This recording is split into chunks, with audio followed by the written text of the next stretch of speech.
Team Gilas Pilipinas dadaan sa assessment or evaluation. So ano nga bang ibig sabihin niyan mga kabasketball?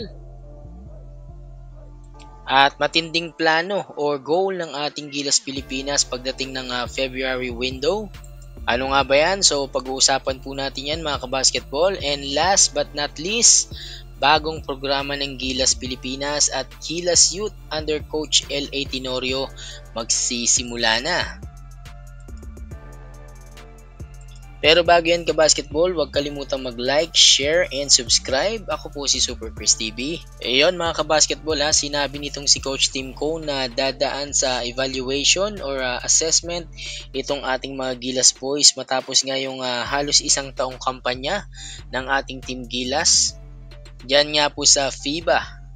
Yes ka-basketball, i-assess po yan ng Samahang Basketball ng Pilipinas yung ating performance dito sa nakaraang FIBA qualifiers at tignan kung nasaan na nga ba yung tinatakbo ng programa nitong ating Team Gilas makalipas ang isang taon. Yan nga po ay simula ng umupo bilang head coach itong si Coach Tim Cone. Nagsimula yung campaign nitong si Coach Tim Cone dito sa Gilas nung talunin natin itong koponan ng Jordan dyan nga po sa may Asian Games. Nagtuloy-tuloy po yan itong Olympic qualifying tournament at nanalo tayo dyan sa may Latvia at na-eliminate pa natin itong team ng Georgia.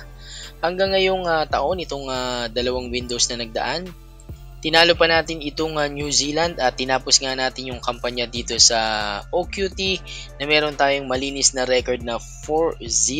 Ayan, at qualify na nga po tayo ngayon dito sa FIBA Asia Cup.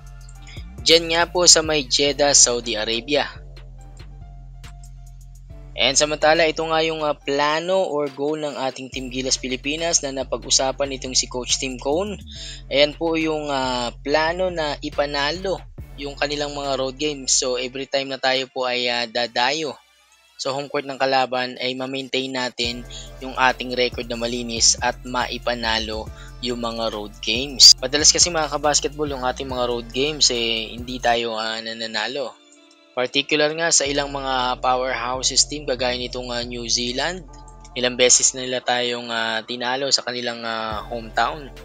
Kaya naman sinabi nitong si Coach Tim Cone na magandang pagkakataon itong third and final window para pag-aralan yung ating mga kalaban at maipanalo yung ating mga road games. And last but not least mga kabasketball, sinabi ni newly appointed Gilas Pilipinas boys sa head coach L.A. Tenorio na hindi muna siya nag-expect dito sa mga Gilas boys or Gilas youth na makakuha ng kampyonato or umangat agad dito sa ranking. Ang sabi niya rito, ang kanilang plano rito, bottom line is to develop a lot of younger players and future Gilas Pilipinas players.